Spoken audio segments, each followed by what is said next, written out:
योग संवाद में आज हमारे साथ खास मेहमान हैं योगदा सत्संग सोसाइटी के वरिष्ठ सन्यासी स्वामी ईश्वरानंद गिरी जी।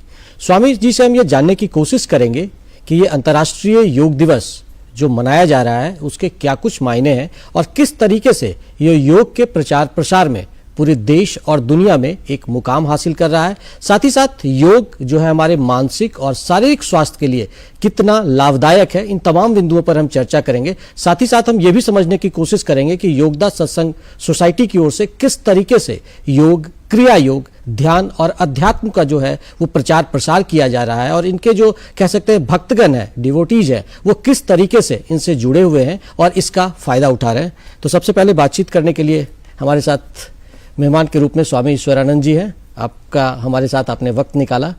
स्वामी जी, अगर हम कहें कि योग से आपका जुड़ाव किस तरीके से हुआ और आप इतने सालों से, क्योंकि आप जो एक तरीके से प्रोफेशनल अगर हम कहें लाइफ में, जब आप सन्यासी नहीं बने, स्वामी नहीं बने, इसके पहले आप पेशे से एक डॉक्टर रहे हैं और उसके बाद आपका जुड़ाव योग से हुआ, तो ये किस तरीके का एक कहें यात्रा आपकी है? योगदा आश्रम से जुड़ने से पहले मैं दिल्ली में था और मैं दिल्ली में मौलाना आज़ाद मेडिकल कॉलेज में मैं पढ़ रहा था और करीब करीब उसी समय जब मैंने मेडिकल कॉलेज में एंट्री लिया, एडमिशन लिया, उसी समय मैं इस आश्रम से भी जुड़ा। हुआ ये कि 10वीं क्लास में जब मैं 15 साल का था, तब मैंने पहली बार परमहंस योगानंद जी द्वारा रचित योगी कथामृत, उसका जो इंग्लिश एडिशन है, ओरिजिनल एडिशन, ऑटोबायोग्राफी ऑफ योगी, उसका अध्ययन मैंने किया और उस पुस्तक को पढ़कर मैं बहुत प्रभावित हुआ, क्योंकि पहली बार उस पुस्तक के माध्यम से मैं ये जान सका कि भारत की जो आध्यात्मिक संपदा वो कितनी महान है और इसमें हमारे जो ऋषि मुनि जो हैं उनकी क्या स्टेचर है, वो कितने महान थे। तो उन सब बातों से मैं अवगत हुआ, तो उससे मेरी रुचि योग में और आध्यात्म में बढ़ा, तो वहां से मेरी यात्रा शुरू हुई। तो वहां से आपकी यात्रा शुरू हुई, आप संयोग से वो किताब भी लेकर आए हैं, योगी कथामृत। अगर हम कहें कि जो योग के बारे में नहीं जानते हैं या बहुत ज्यादा उनको ध्यान की समझ नहीं है, अध्यात्म की समझ नहीं है, तो उनके लिए हम चाहेंगे कि परमहंस योगानंद जी जो टिप्स दिए हैं, आखिर वो क्रिया योग क्या है, अगर हमारे दर्शकों को आप उसको सामान्य भाषा में समझा सके तो बहुत अच्छा रहेगा। देखिए, आजकल के युग में अभी जो लोग जो हैं, जनसाधारण जो हैं, योग शब्द से जो समझते हैं वो अधिकतर ये समझते हैं कि योग का अर्थ है हठ योग, और वो उनका जो अर्थ है वो हठ योग तक ही सीमित रखते हैं।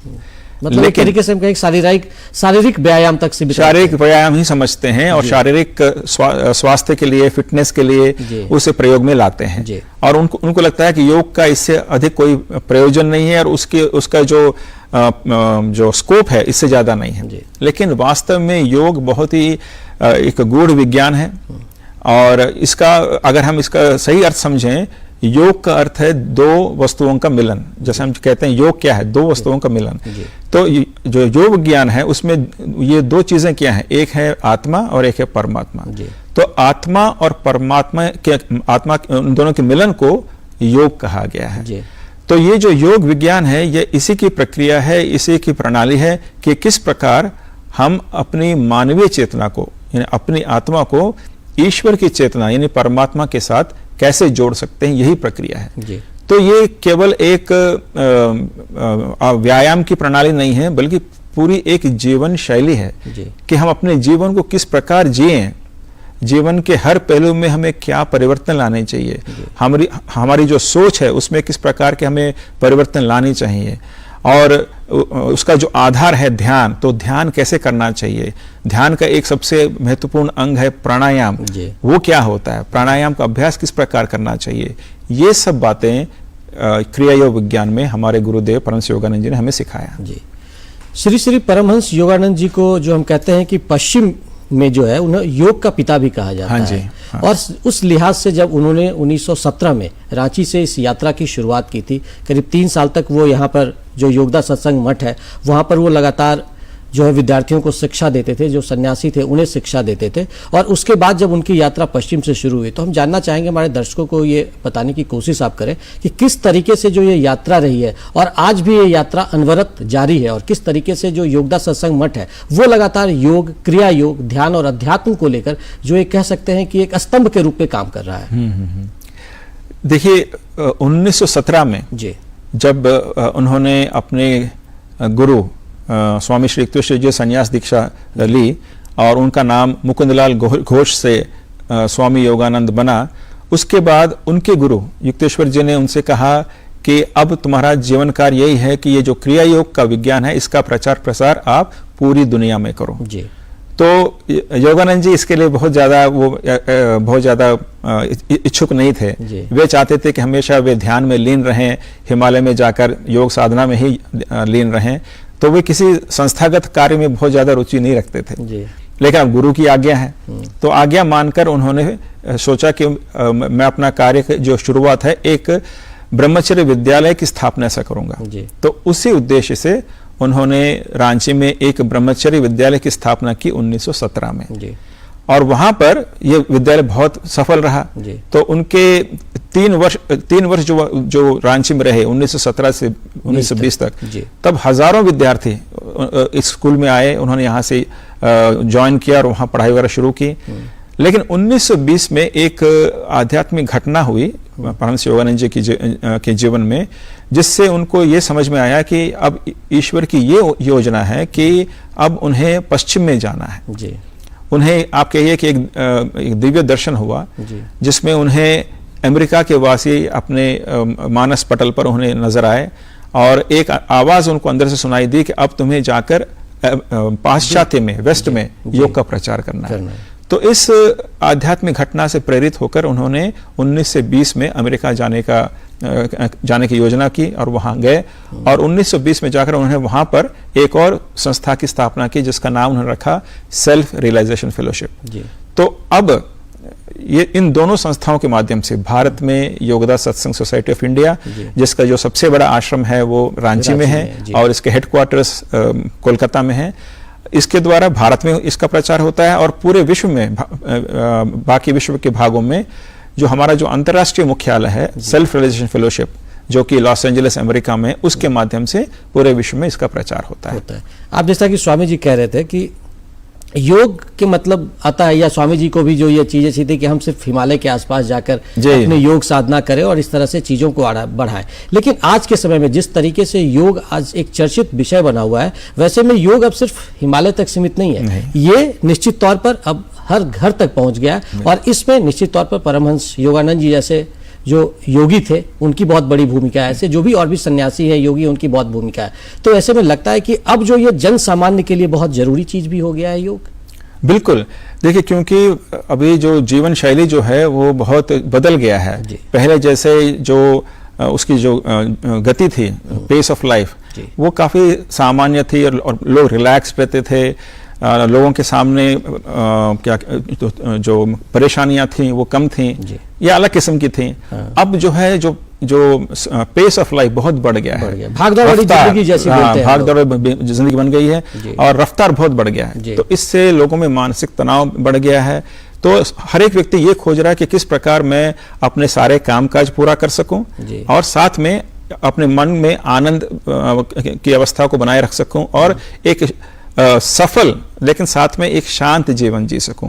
और यहीं पर योग का काम है। बाहरी दुनिया में सफलता के साथ साथ आंतरिक रूप से मानसिक और शारीरिक रूप से स्वस्थ बने रहना, यही योग का लक्ष्य है और ये लक्ष्य हम योग के द्वारा बहुत ही आसानी से प्राप्त कर सकते हैं। अगर हम स्वामी जी की बात करें, परमहंस योगानंद जी की, तो क्रिया योग की बहुत चर्चा होती है। अगर हम कहें क्रिया योग को आपको समझाने के हमारे जो दर्शक हैं वो समझना चाहते हैं कि आखिर क्रिया योग और योग जो है, क्या ये दोनों डिफरेंस चीज है? और अगर इसको समझना है और अगर एक तरह की चीज है तो इसको किस तरह से आप हमारे दर्शकों को समझाएंगे?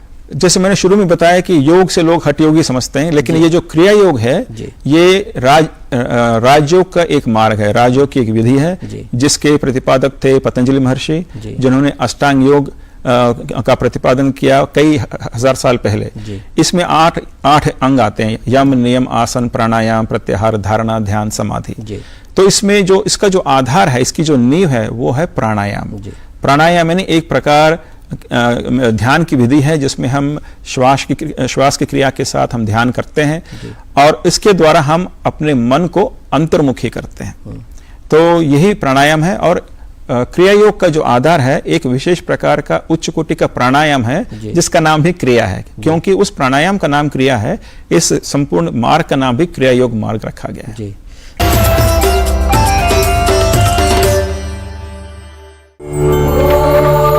Yoga, in the ancient Indian language Sanskrit, means to conjoin. Conjoining our body with the mind and conjoining our soul with the universal spirit is yoga. In the 20th century, some of these antique but evergreen ideas were tested with the scientific tools to ascertain and demonstrate their veracity in a world that craved for empirical evidence.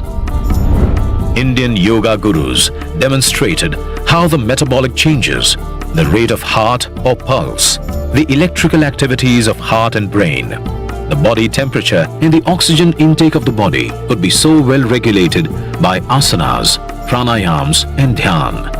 This immediately led to a much greater acceptance of yoga as an alternative lifestyle. At the same time, many learned men took this quintessential Indian practice to the world and firmly established it on the international arena. Ayush मंत्रालय भारत सरकार द्वारा जनहित में जारी। वसुधैव कुटुम्बकम्।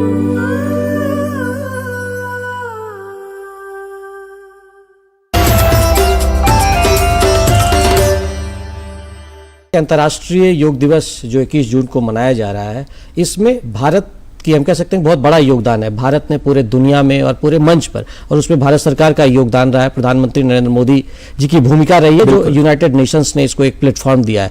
योगदा सत्संग society जैसे संस्थान जो है वो किस तरीके से हम कहें कि प्रधानमंत्री जी का जो ये कैंपेन है, ये अभियान है, जिसे एक ग्लोबल जो हम कह सकते हैं मार्क मिला है, उस पर अपनी भूमिका निभा रहा है। 2015 में योग दिवस शुरू हुआ, लेकिन उससे पहले भी योगदा सत्संग ये काम करते आ रहा है। लेकिन हुआ क्या कि 2015 में जब हमारे माननीय प्रधानमंत्री जी ने ये योग दिवस करवाया यूएन में जाकर, ये शुरू हुआ, इससे अब एक ग्लोबल प्लेटफॉर्म जो योग के लिए मिला है।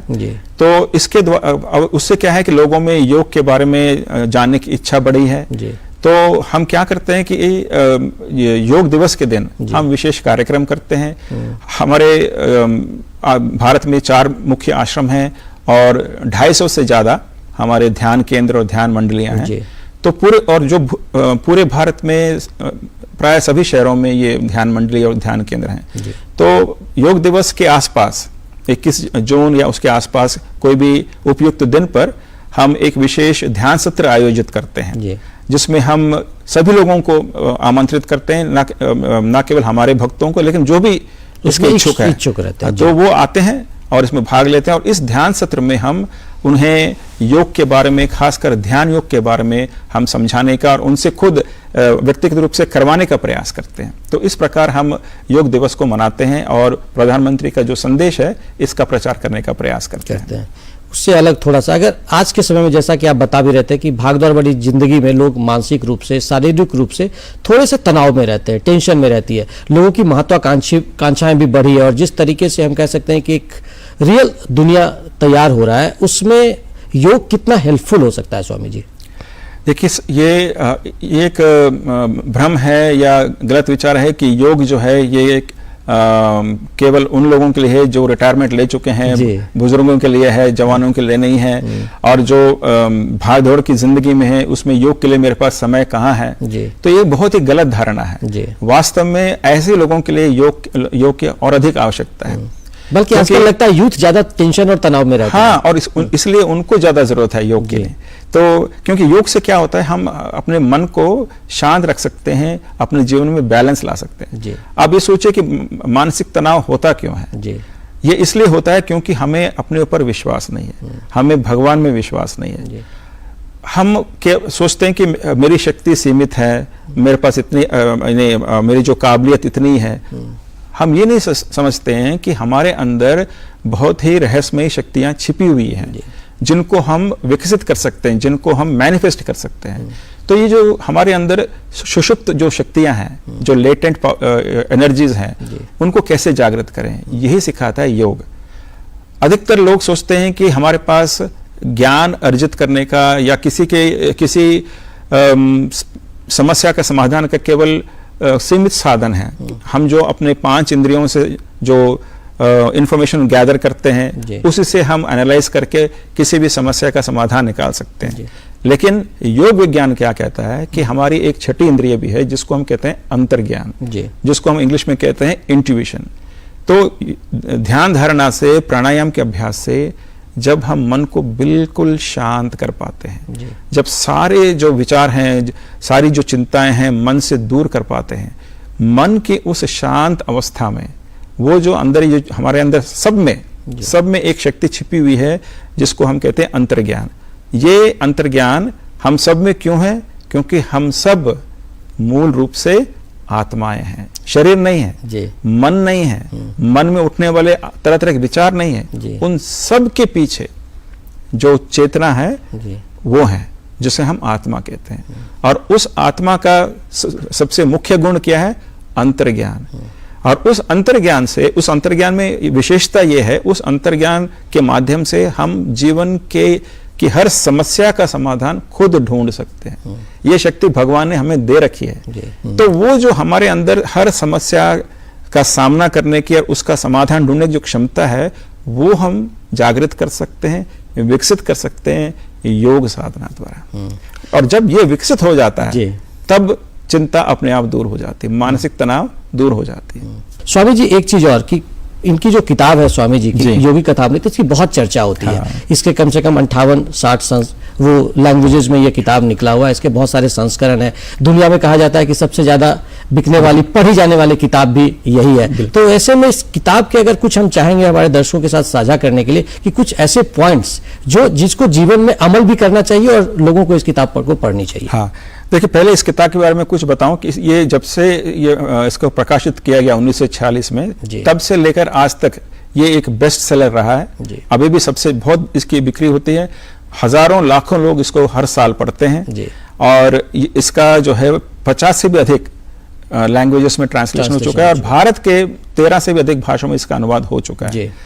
तो और ये लोकप्रिय क्यों है? क्योंकि ये जो पुस्तक है इसमें परमहंस योगानंद जी की जीवनी ही नहीं है और उन्होंने अपने जीवन काल में जो अद्भुत संतों से, योगियों से जो उनका जो संवाद हुआ, मुलाकात हुई, तो उसके बारे में वर्णन है। इसके अलावा उन्होंने इस पुस्तक में भारतीय आध्यात्मिक परंपरा को बहुत ही स्पष्ट रूप में और बहुत ही सरल रूप में लिखा है और ये भी समझाया कि किस प्रकार उन्होंने अपने जीवन में ईश्वर को प्राप्त किया और ईश्वर को प्राप्त करने से किस प्रकार उनके जीवन के हर पहलू में उन्होंने सफलता प्राप्त की। और उनकी जीवनी को पढ़कर हर एक व्यक्ति प्रेरित हो सकता है, प्रेरणा प्राप्त कर सकता है कि मैं भी ईश्वर के साथ अपने आप को जोड़ सकता हूं और इस जुड़ाव के बाद मैं भी अपने जीवन में जो भी मेरे लक्ष्य हैं, जो भी मैं चाहता हूं, उसको प्राप्त करने में सफल हो सकता हूं। इसलिए ये पुस्तक बहुत लोकप्रिय है। और साथ में इसमें क्रियायोग विज्ञान के बारे में, जो कि उनके जीवन का जो ध्येय था कि इसका प्रचार करना है, तो वो उसके बारे में भी बहुत ही संक्षिप्त रूप में लेकिन बहुत ही स्पष्ट रूप में दिया गया है कि ये क्रियायोग विज्ञान क्या है और इस विज्ञान के माध्यम से व्यक्ति अपने मन को किस प्रकार अंतर्मुखी कर सकता है, मन को शांत कर सकता है और किस प्रकार वो अपनी चेतना को ईश्वर की चेतना से जोड़ सकता है।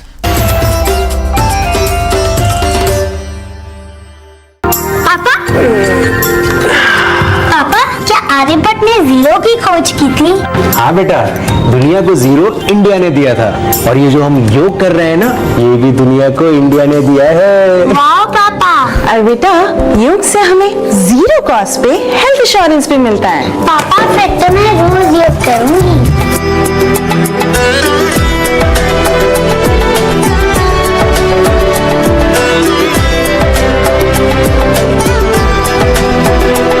संग संग चलो बढ़ते रहो, योग सभी करते रहो। संग संग चलो बढ़ते रहो, योग सभी करते रहो। योग करने से स्मरण शक्ति बढ़ती है, सब आसानी से याद हो जाता है। योगा ही जीवन का एक आधार है। योग से बॉडी बहुत फ्लेक्सिबल होती है। बढ़ते रहो, योग सभी करते रहो। आयुष मंत्रालय, भारत सरकार द्वारा जनहित में जारी। वसुधैव कुटुम्बकम्।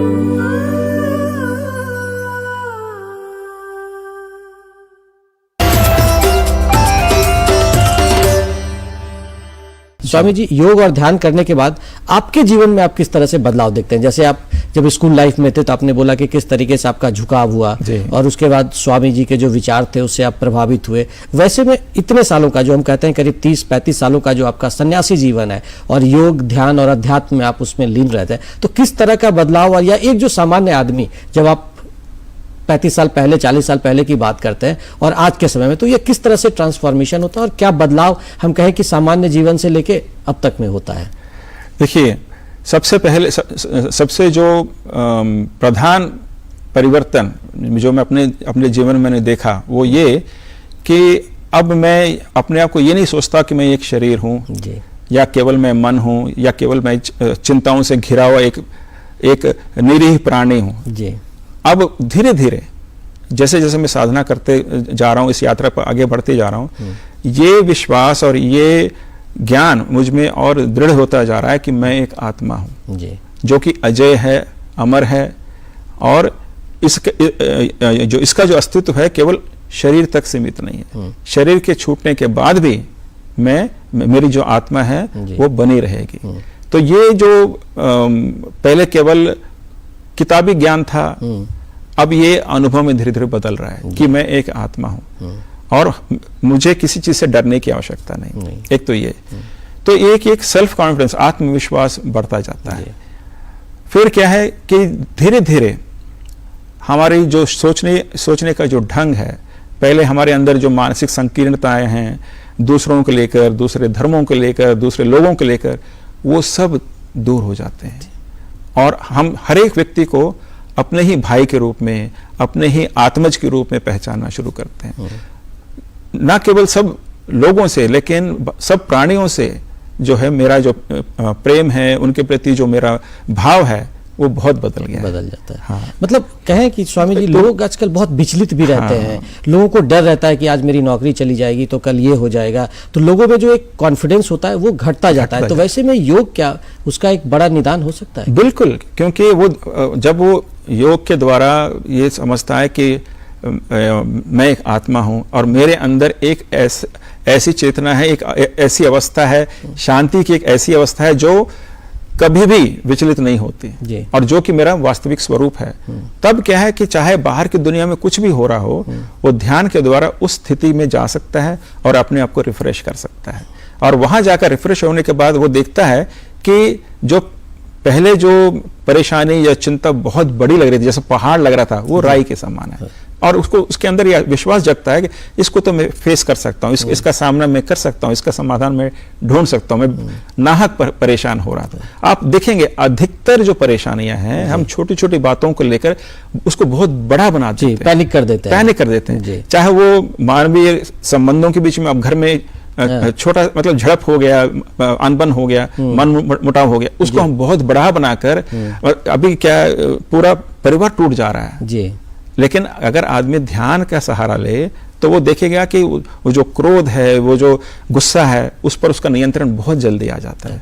वो दूसरों को समझ सकेगा, दूसरों के बारे में जो उसके गलत धारणा वो दूर कर सकेगा, उसके अंदर प्रेम इतना बढ़ेगा कि चाहे दूसरे आदमी उसके साथ गलत व्यवहार भी कर रहा हो, उसके विपरीत गलत प्रतिक्रिया कर ही नहीं पाएगा। अब देखिए, अगर आपके अंदर ऐसा परिवर्तन हो तो आपका जीवन कितना बदल जाएगा। जब लोगों के मन में आता है कि हमको योग करना है, तो ऐसे कुछ आप बताएंगे 2-4 टिप्स हमारे दर्शकों का कि योग कैसे? हाँ, देखिए, ये जो विधियां हैं ये गोपनीय हैं, ये हम ओपनली नहीं बता सकते, लेकिन एक चीज आप कर सकते हैं, 2-3 बातें आप कर सकते हैं। खासकर जैसे आपने कहा कि मानसिक तनाव है, परेशानी है, और हर एक दिन जब हम बाहर दुनिया में जाते हैं, काम अपने ऑफिस में जाते हैं, तो ऐसी कई परिस्थितियां आती हैं जब हम मानसिक तनाव में आ जाते हैं, परेशान हो जाते हैं, तब क्या कर सकते हैं? तो बहुत सिंपल है। आप पहले तो अपने आप को एक कमरे में बंद कर लीजिए जब भी आप परेशान हो, एक कुर्सी पे बैठिए या जमीन पर पालती मार के बैठ जाइए, आपका जो स्पाइन है, जो रीढ़ है, वो उसको ये स्ट्रेट रहना चाहिए, बिल्कुल सीधे बैठिए, ऐसे झुक कर मत बैठिए, क्योंकि प्राण शक्ति का संचार जब तक स्पाइन में सही नहीं होगा, आप शांत नहीं कर पाएंगे मन को। तो अपने स्पाइन को स्ट्रेट कर लीजिए। बैठकर पूरे शरीर में आप लंबी सांस खींचकर पूरे शरीर को पैरों की उंगलियों से लेकर गर्दन तक शरीर के सारे भागों में एक साथ तनाव को धीरे धीरे बढ़ाइए। इस तरह से आप सांस ले रहे हैं, जैसे जैसे आप सांस ले रहे हैं आप तनाव बढ़ाते जा रहे हैं। आप तब तक बढ़ाइए जब तक पूरे शरीर में हल्का सा कंपन ना हो, तब तक आप तनाव बढ़ाते जाइए और सांस भी खींचते जाइए। जब इस तरह से आप पूरा अपना जो फेफड़े जो भर लेंगे श्वास से और उच्च तनाव की स्थिति में आ जाएंगे, उस स्थिति में 1 2 3 इतनी देर तक उसको होल्ड कीजिए। फिर झटके के साथ पूरे शरीर में जो तनाव है उसको छोड़ दीजिए, रिलैक्स कीजिए और इस तरह से दोहरे श्वास से, डबल एक्सलेशन से पूरे श्वास को बाहर छोड़िए। तो इस तरह से मैं एक बार दिखाता हूं।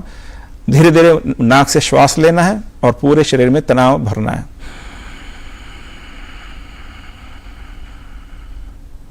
एकदम उच्च तनाव की स्थिति में पूरे शरीर को ले आइए जब तक शरीर में हल्का सा कंपन ना हो। फिर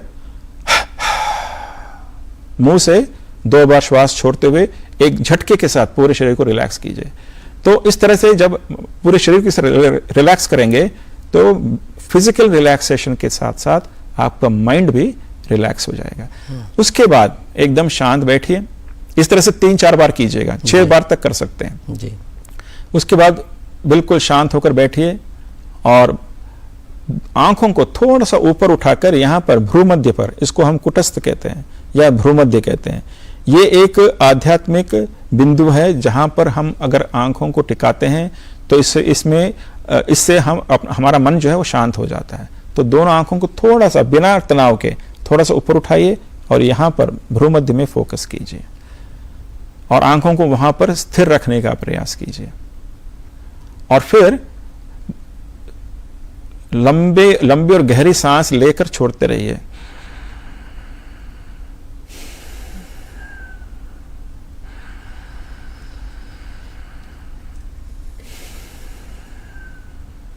केवल इतना करने से ही क्या होता है कि जब हम परेशान रहते हैं, चिंताग्रस्त रहते हैं, तो हम ढंग से श्वास नहीं लेते हैं जी। या तो जल्दी छोटी छोटी श्वास लेते हैं, इससे तनाव और बढ़ता है। तो डीप ब्रीदिंग, सांस पूरा अंदर लिया,